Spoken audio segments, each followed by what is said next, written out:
Boycott is defined as withdrawal from commercial or social relations with any country, organization, or person as punishment or protest. Many of us have witnessed boycotts as a cultural norm recently to push agendas. Many of us shook our heads as we watched the news.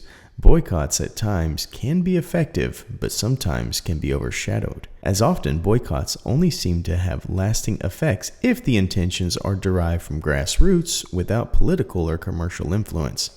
Today, we are delighted to cover a coin I just purchased from APMEX that hosts one of the most famous boycotts of all time, which leads to the birth of a nation. We, of course, are talking about the 250th anniversary of the Boston Tea Party bullion coin issued by the island of St. Helena. This is a perfect coin to talk about as we just passed the birthday of our great nation. So what was the Boston Tea Party and why was it such an important moment for America? We will get into all of that and more today on the Culture of Currency as we dive deep into this historic moment, as well as making sure to know if this coin is correct for your collection.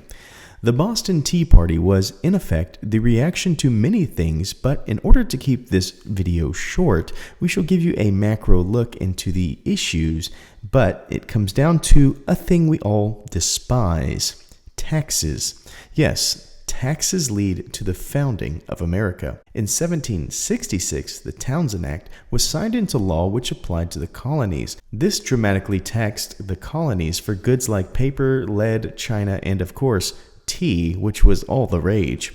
The Tea Act was also implemented to tax more British tea. These tax hikes were enacted as England was bleeding money from the 7 Years' War. It needed to make up some deficits and thought the colonies would be a good place to make some ground. The taxes were so harsh that all of the goods except tea were repealed. This being said, the colonial tea merchants were squeezed and the commoners, which compromised many of the colonists, could not afford the new prices. The idea that the colonists were taxed to make up the ground financially for a war that was almost 10 years old was not a good idea, and kind of led to that phrase, no taxation without representation. Having been taxed through the teeth, a handful of what I believe to be the Sons of Liberty took action.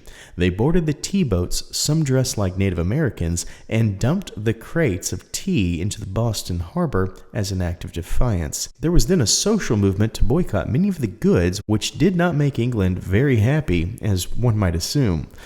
England then wished to reassert their dominance over the colonies, and as such, the Intolerable Acts were signed by the British Parliament, closing the Boston Harbor to trade and reseating the Massachusetts Charter. The Boston Harbor being closed was a little bit of an issue, but the real issue was the Massachusetts Charter being revoked. In response to that, the now full of solidarity colonies formed the First Continental Congress. It is in these meetings that talks moved to action, some of which are still present today in our Constitution, like the unlawful search and seizure in reaction to the Quartering Act, where the colonists had to house and feed British troops. It was in these meetings of the Continental Congress which led to the confidence and convictions necessary to invoke the Articles of the Declaration of Independence, and some say, without the Tea Party as a catalyst, the colonists might not have banded against tyrannical taxation, which then led to our independence.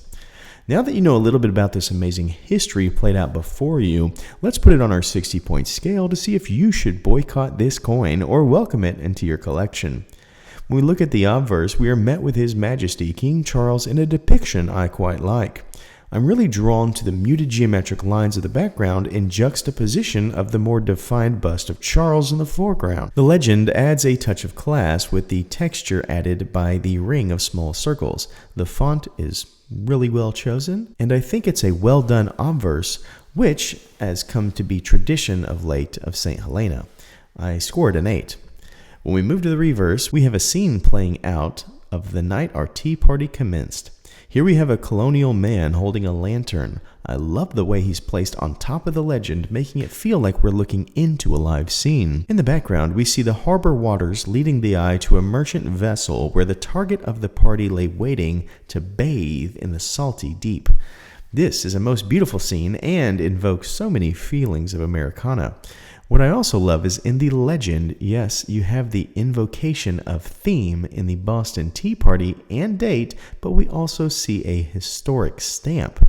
This is the sign of the British East India Trading Company, which is iconic and something we'll get into during our next category, cultural significance. I love the reverse, and it scores a 9. Now for cultural significance.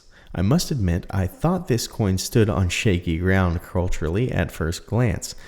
The Atlantic island of St. Helena really had no ties to colonial history, but a closer look found the connection. And boy, was it a big one.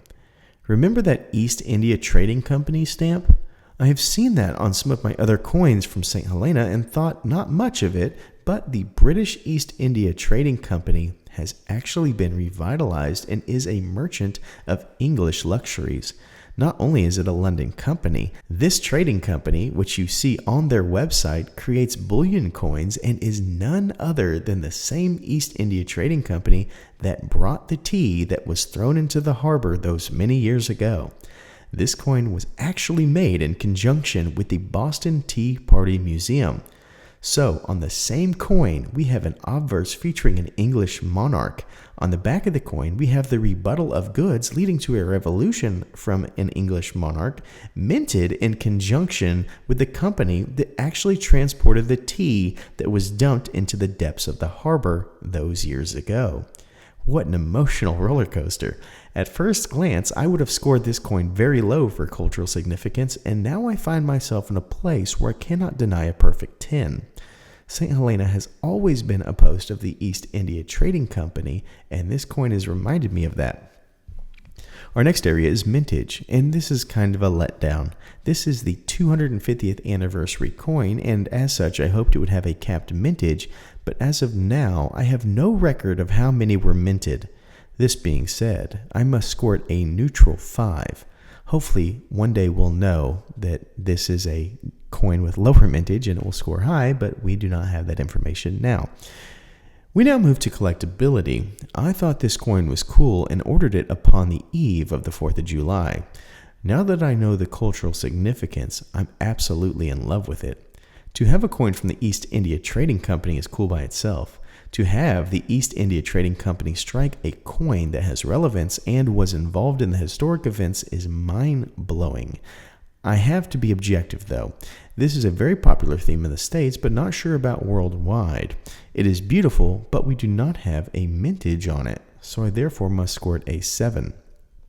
Now for our last category, uniqueness. Here we have a theme of Americana, which in the Tea Party has been done a time or two.